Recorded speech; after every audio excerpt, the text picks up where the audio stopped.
enti ane nkokɔ hene ne nwie ye o da bi engo nkete hene ye ne nwie ye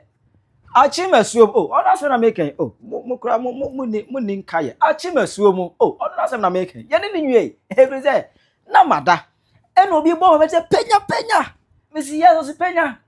mane to Ghana fo ani mu say sebe enyi wo hene bia na ni mu nyansam so okay mate na botre mate me bo hu dawura ba ko media so mu kire say penya enyi wo hene bia na ni mu nyansa me mo nchire mu no akire wa adwe amame ewo comment section how you Penyah block media me so say need him over like video don't have about subscribe button na be click notification icon of latest updates na be chire wa adwe ndi amame ewo comment section so ba so no achire for so enya bi ahwe. It is almost a week ana Akyem Asuom hene Kronti hene the alleged Kronti hene gomatese say you too na dey so cry or pass some derogatory comments on all the 5 aspirants contesting to be a flag bearer of the new patriotic party. There's olebu omunyina as sankwas sebe omunemunyansa omuye papahwe akwafo papahwe akwa useless entity useless being obi a omobra someone who is full of empty omobra bia olebu omu asat ayesna entwaye eye kasa twitwie atemredie so to omu pa ye omu ho adwuma na enye fadi agoro ama media no so backlash de bebre na na at this moment no na me minim se ohene bia ne munyansa but TikTok as just Penyah Debbie. And you're here in the Munyansa, Debbie. And you're here in the Munyansa, Krumhanum. Sebi. A bit more Edumutisa and Nam. I can be under them. Mini I'm gonna form my chain. When you say Yakupa Roman to be away. I'm found the Selekudi man, the king of burglars.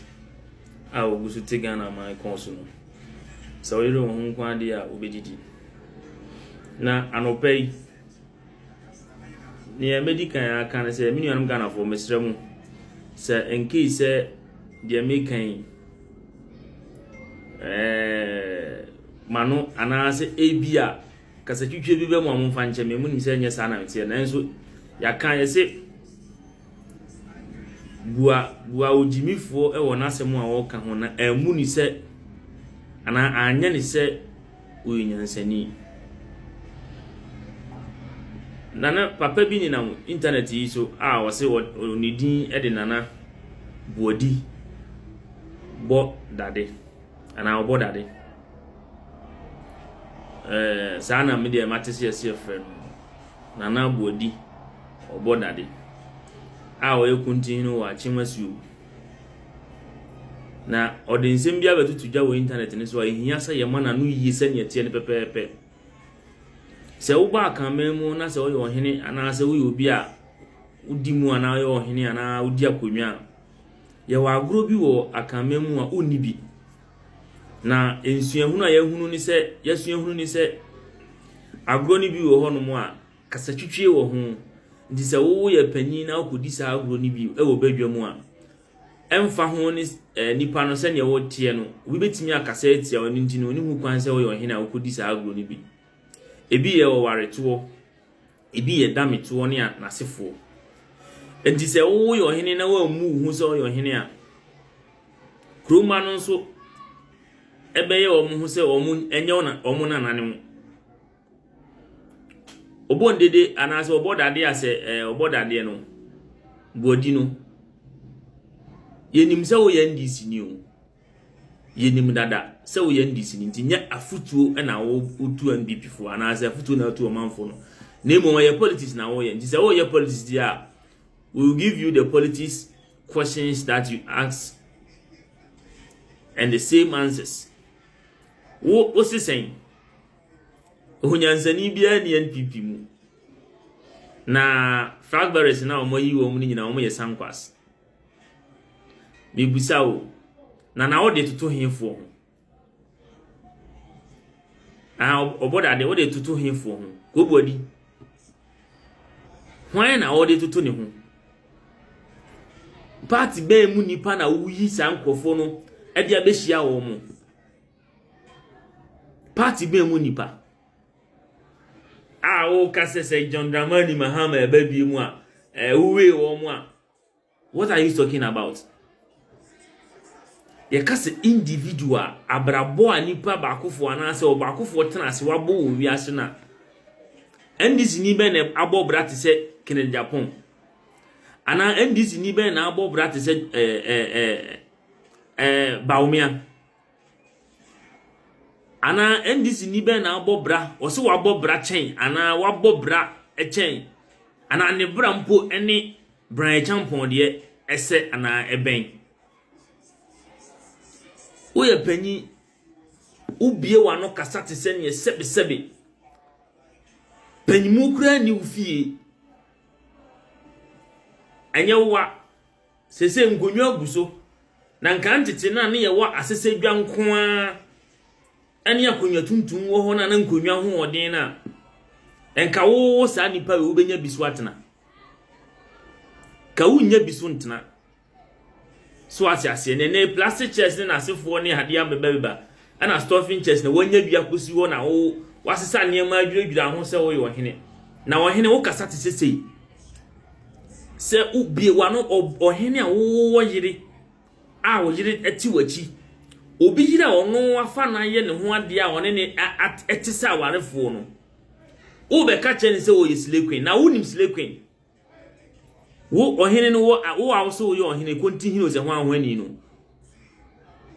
wo nim sile queen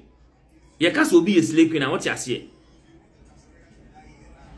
se memu ano ana genzi fo no kase obi yesile queen na wo ti ase menye sure se wo wote ana menyi ni se wo wote slave queen ase enka wo nyusu sa word no so hu kakra mu bedi kakra papa panyi nyankopon aye wadom emfa hu ni wujimi ni wunyansa na wadwene na esu ano nyankopon aye wadom ama wanya kwanya se krobi no diso hwekro no so nanka sebi se wajimi me na ya ne ka no emofran kitinkiti na ye na yesusu na wo susu a o maame no papa no mankasa o ma wo mutimi ka se wo de wajimi no sa ankora na o mu nwu o mu nyini enti se o mu nyini a o mba ye mpanyimfo ajimifo enti wo yesusu se wo nkwala ase na nka sa ankora na wo mu bibia mu didi na ye wo ma no ho odwale wie no o sra no asan de to asifom wo sa papa we wo kan sa ankrofo no because se wo nka o mu ho anka wo ntimi magina afidie so ana wo man mfa microphone ene camera nsi wani ma wo nka sa agimi sem wi ye ka sa nkwase a wo ti ase udi mo mo ye sa nkwase ana se baby a mo jimi na kodu no mo level na kodu no baby a mo adwene de mo level na kodu no so obi bobra ye buni so ye jimifo na let's that be am come say opa ye mark one after the other ko fa when this for no de ofu si onim nyansa no fa ni besi wo na ye so MPP for no ye fu si onim nyansa no ye mfa no mesi wo na Ghana for na omo njeje just after you catch up Dr. Alhaji Mahmoud Bawumia so ye sankwas obi a ono wa international community nyina recognizing the man ko ye adwuma wo ho ma wo mo na ana ye kan say onimonyamfo bi ani animonyam woni kurum na nka wo benya obi ti se wo oboda de o se hwan ne abegina ka say Bawumia ye sankwas criteria ben na the vice president if he say Ghana ba wiase no vice president bie ni ho no ma why potential vice president and Dr. Mahmoud Bawumia da why na ode ne betutu ne ho why na ode betutu Dr. Alhaji Mahmoud Bawumia ho e wo Ghana ha as vice president why na ode ne betutu no Alhaji Ali Mahama na anase aka anase John Fifi Evans Atames ana John Dramani Mahama no anase pa kwase mizata ana de otisu sisi ye yana vice president ben when this nei and this na ye wo ho no ene ye nei MPP no let's pick point na John Dramani Mahama and say yemfa say ontimi mabiomi why na modi ni ba abedi animu ese edi nkati ana wan ana why ese edi nkati ana na ono ebra ben say ye kase obi bra obi abɔ ne yɛbɛfa so de di Ghana president a oboda de nka ndisi fo de wanhwe ya munya nipa mienu mpo ba ko mpo kra munya na nya wo fort nya wo fom so ndisi na nkasa matena se ahwe se emfa ho ni nyansa kudu a wo tirim emfa ho ni school a wako entity a wonya join ni pe na wadwene no ba bia wo de dwene no asesa because senya sapa na se wugusu pa wo wadwene wo tirim frititi ansa na wukro mufuo hunu se wani da hon tiam fansi akonwa no senkani ne ya wallahi nka wanhwe ahenkwa akro ma wonye wa ahemfie wo because wadwene ni nyina ahye asa na obi a woti akonwa so frantoma pa ebe kasa nkwase asem weise eka jimisem weise ze obi yira ono aware ni yesle queen said the first time I pese or pese slay queen be di first lady ntina wo pre no sa o kasa asem we papa panyin a woti akonwa so na o kasa asem we nyansa wo trim yenim se o ya ndisi ni ena memiti hoyi akokọ besa che enya kroma fe saa nso na wo NPP ni bie ni hono ma wo de won sabe kase we di oye saa na NPP enu nso be ka che ndi se ono nso nye nti yen hwehwe bi papa bi mfiri wo hono mo because wan kasa no wo do ho adwan ni am wa begimi awie week way was it in any 3 days na me hu video bi but my shadow and fa my dream my video no because me say me nam na me ko share say obi di oye oye politics no ye NDC me na me kasa no start na me so ye NDC me pe me hwe video ni wie me passa by me twum na me hu kwasi ampanyin bi aboa bi kwasiye bi aboa oya aboa ye wa api so obebusa Captain Smart ni papa ya wo UTV a ya di ni sisu me unsa wo kwenti hin no week we no wa buki api su ya ye ti hoi ye we jimifo wa ha TikTok ya ye wa ha MPP4 nkwala na ye go ha no ye we jimifo wa ha na ya ye jimi wa ha no ubedi obia tem ye mfiu but the moment a obetage Bawumia any Samira na na dukura de ya mudi na temen ha ye because ono abebo ni 8 years oko but se mutage Samira Bawumia na mutage Bawumia na nkasa ya na ye tan wasi ampanyin bema uhu safre abuwa ne ba wona wotina na watwi camera esi wo so wa dress it say kaka mopto bi te so obi ayedi ne ko ako ukwa wo bema wenim tum se monkey bi owo enwure mu ewo eye friends e shy hills coins wo ya boa wona wo sesen no wonya Samira Bawumia wo mpene Samira Bawumia nka oda wo mpemu anka wo mpe jaza modi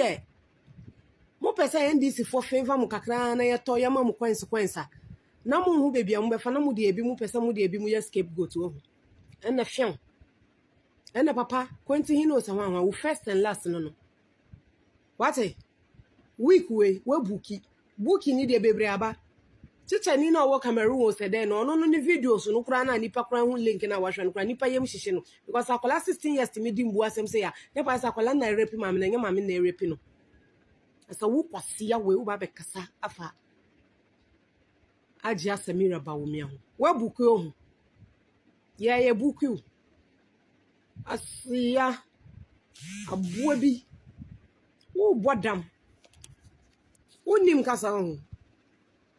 uni president wo fi uni president ye budua na twetwe ose na osin aporo ya aboa bebre sa wo du wa no fi ho tantan wa motro nya nyan un sacrifice aboa ne batisa wo Uba be this Samira Bawumia. Fulani ni dishe. Ube di natem. Fulani mampurusi ni dishe. Ube di natem. Si obana no brofo. Si ni kasem. Onu wabeka. Onu wasem. Se ushana mahama na waya politics ama no behind closed doors na odoka. Kwa mahama o no ntoka nchew. So no des de owo mu no. Na san kwase ade no so wa start chinchin Ghana asofo bi mu so. Ama osofo ba ko bi se friend den na ono so eboboba ono so pese obe declare say nyame yi akere ne say mahama nkota drown ono sa osofo no se musuo ka no no be say announcement na ye be di ni twasidi ono so ye be buki no eboboba enche bia beba oba be yen kwase ade because mahama starting na enti because ye vote ye no nya win bebrebe no edidi ni trim say obetena se for another years within 4 years dada the last time no season enu kra by chance anka me do nyame anka ku besi wo Ghana enti wo se konti no se hwan wo jimie no because be ma jimi enu enti no wo jimi enti na wo kasasa ye wo cases bebra ye pese ye kan this week enti so for kwase ampanyin no enu wo so kwase ampanyin be ma te se wo no mamun try musa nkrofutu no munye careful sa season where you wo so for ba be declare say nyame yi akere nyame no hata soro no kra nim say ye nu ye ho nyame no hata soro no kra nim say ye nu ye ho instead of say jimi fo we no ombepma common Ghana card be flow baby ano kwase ampanyin no ne yire ne hwe no ko vetting ebusa ne say how do you live or say my wife take care of me enti de nipa ba kwa be ya awakọ no enu na still Sam George jimi ni pese oye oso so funa be wo ba be declare say papa ne nyame yi akere no nyame yi akere say mahama onko tedra drone system na wedum no no Sam be chapad won on sa fa yesika nko be chapad na na do koto plane mo so obedware egu yeso na mo presidential jet na mo kwa koto no enu no mo ndware egu yeso ana mo fi say ya kwase ampafo ya kwaka mo NDC fo akwase ampafo plus wo continue aboa we wa be ka che say dollar perform ya temo so enne 8 December egusu jina scale 1 yenko ye ni moton ade kra yento common Ghana ni squad beto ade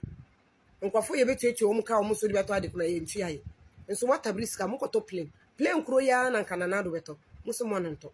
wo ba no pana sa within 1 year implementation papa bia ni wa waye na wo aboa we ye kasa wo wa be kasa Samira Bawumia na sem papa wo be your politics o na wo nim na wo twu camera si wani ma yeso ye be chi ye phone nya papa kra ye be twu esi enim adi watama ma wan kasa wo beji wo ho adi wo hwe ase fin wate wo kankan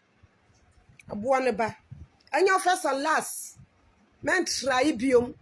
so be kasa Samira Bawumia ni men try bi week we ye buki ama na ye pese ye be buki ba wa nipa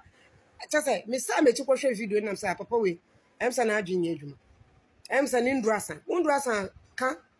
na ye ntobi ma wo be kasa ma ya to V8 ama sa ma ama de sa no wo pass no sa tokas man krofo to so be ka fon na ya to V8 ama ka wan kasa be ka shan akodu na nka sumusu lentu wo kwan so da aboa ne ba sama fa mo jimi amfi ni paso wa api we so won ho esi edie na abaso aye ba beka die ho asem batazan ni nua ketwa na epie wo ho no a ye hwehwe link ne denden de ate ye hot so aboafunu ba be gina wo be di Samira tem awusofo jimi fo no so ke kan ho bra wo kan ho kra na Ghana anya yie no ba be declare ni so san ko second round ni ma mitwasiri anka yanka say ye beto aba no wo fie na ya coalition ko bia ne ba beto na yanka say ya coalition na area akọ EC office ama na kai ana office ya jimi ye kan rundown ya mi keke na ebo mpa mi maka say abato no du na metinkom na mi wa brochire kura na meba Ghana beto aba ma Bawumia siya Samira no nya no ba won pe unya ne yira won pe aboa mo mahama na otiso ne yira otimika brofo mo mahama na otiso ne yira no otimika brofo ote brofo obeka brofo kan no kura na nya fi aso ne ga na beka cha sema emfi na nko no ngasa mam na nko betene dwi wo obetene dwi wo efi aso ne ga na nkrofo bi ntinom se maame ne de oni eni asema emfi no aboa bi upa V8 atena muntu wo ba betagi Samira Bawumia wa app no so aboefo ye buku wate ye de wo betwa 1 week aboefo asiya I'm try you cross some declare ni say once akwanti na we change chief justice mo ya musa mo wadwe we change chief justice then ka say in the history of Ghana or no we win hands down into on san second round na yen suo nyina nda ne milo ohu yen suo ye no nyina nda ne milo oba ye exactly 1 year wenyen dey na waye dey na ya de papa na waye backup nkwa na oba ke Ghana Ghana dollar no na dollar ni jina bebi ejina siafo mbua December nka by this time Ghana ye da ma boges abama ye mpena fo aye wom ye be ho kwa katara say HIV na akosoro no ombo de wuro no nja ni jimie no o chenchi musu se mo be declare ma wo aboa we wenim sakaraban wenim tum abe jina be kasa se mira ba won na boa min di umami atem because oyo oba ka me kasa umami owu wan kasa ya aboa no dia wo kwase ya tese wo fucking man ya aboa bebre enyo first and last fiam be kasa se mira nanim bi enyo size no omba wo hie mu ye men try so be kasa by husband wa be kan ono wasem pesa mahama ye bibi ma mo ana mu titi nipa ya titi no nkrofo ti se bibi ti se Kevin tell la ono ji o ha na obejimi ata na ejimi on dey ya accounting bodam for dada ana so pesa o ka Kevin tell am group no aboa ye buku wai ya ye buku wiki we happy we so ye wo dey me pe data ye wo life bofu Chira wadwe mama e wo comment section hi Penyah Block Media. We wish you a Merry Christmas. We wish you a Merry Christmas. We wish you a Merry Christmas and a Happy New Year. Merry Christmas!